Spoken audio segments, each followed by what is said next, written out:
This is the CAPS main page, located at caps.unm.edu. I'm going to give you an overview of how to navigate it, as it will be very useful to you as an employee. This is the hours location link. Open this page to easily view the current drop-in lab hours by location. It has a map of each location that you can use to help direct students. By hovering over any of the titles in the red bar, you can easily navigate through the CAPS website. There are a few pages that are important for you to know about. Under the About CAPS title, you can find the Forms and Evaluations page. This link leads to a series of student forms that are used often at CAPS. We will look more in depth at this section soon. Under the Tutoring Supplemental Instruction title, use these links to view drop-in lab, supplemental instruction, other formats of tutoring hours, and locations by subject. One important link to take note of is the CAPS message boards link. These message boards have both the student and student employee sections that we use to distribute a lot of information and updates. This is the CAPS message boards page. Logging into the message boards is simple. Just navigate under Online Services, select Login on the upper left side of the screen, then on the page that appears, enter your UNM Net ID and password, and you are logged in. Once you are logged in, you want to look for the message board called Resource Team. This is our board, and the one you want to check at the beginning of every shift. We typically have a handful of updates on our board each day. We recommend that you visit the CAPS message boards page and familiarize yourself. Always remember to log out of the message boards page when you are through. We're going to revisit the Forms and Evaluations page now, as we discussed earlier. This is a very important page for you to be familiar with during your first few shifts. When you first navigate to the Forms and Evaluations page, it will ask you to log in with your UNM Net ID and password. This page has a series of resources available for students. This is the instructor notification form. This form allows students to have their instructors or advisors notified of their visits to CAPS. Students need to fill out this form separately for each individual they want notified, and only those selected will receive notifications for the current term. Notifications are sent out 3 times throughout each semester and twice during the summer. This is the no-show removal form. If a student misses an individual appointment without contacting us first beforehand, they receive a no-show. After 3 no-shows in 1 term, a student becomes blocked from utilizing all CAPS services for 2 weeks. If a student feels that a no-show they received was because of extenuating circumstances, where they might not have been able to contact us, they can request to have a no-show removed.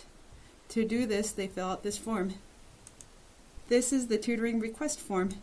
Sometimes our hours, tutoring formats, or the subjects we offer tutoring for do not meet a student's needs. They need a different format, time, or subject we just don't currently offer tutoring for.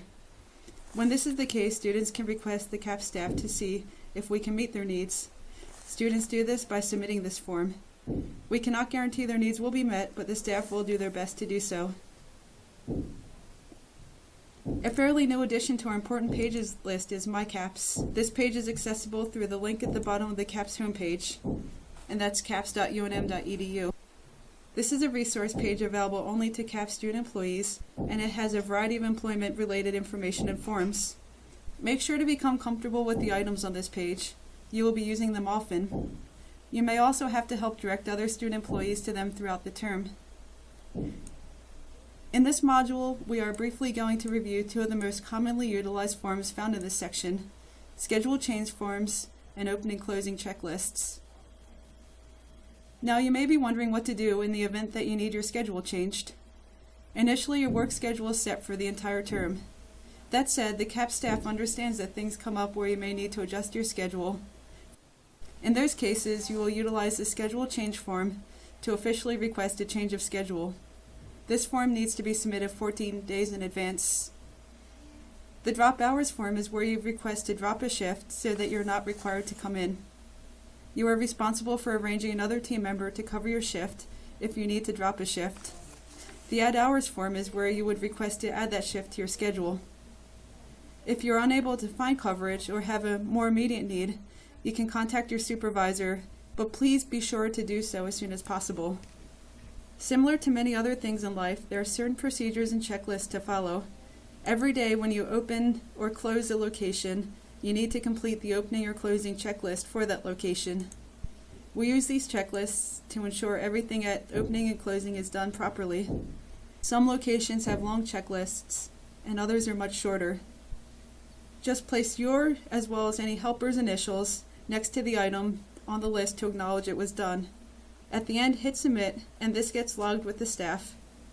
Do note that some checklists require either a staff member or student manager to sign off on them before they are submitted. You may have noticed that CAPS is a pretty spread out establishment, so who works where? That brings us to the Gmail calendar and seating chart.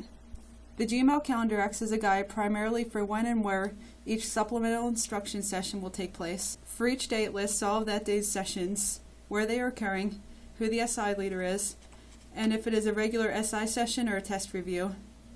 We log all student visits for SI in our computer system called TutorTrack, which we'll learn more about in another training session. The seating chart is our way of keeping track of which location each student resource representative is working each day of the week. Generally, the seating chart does not change throughout the term unless someone has a permanent schedule change or if they have a change for that day. Each row corresponds to a 30-minute period starting at the time listed.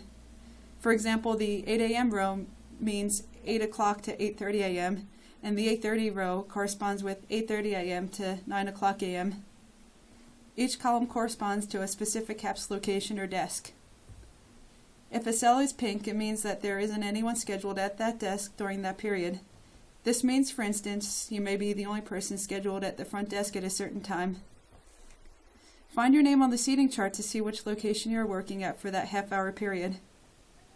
When a schedule change occurs, the changes on the seating chart will appear in red. In this example, Jack is out today. During part of the day, Barbara is moved to cover the front desk in his absence.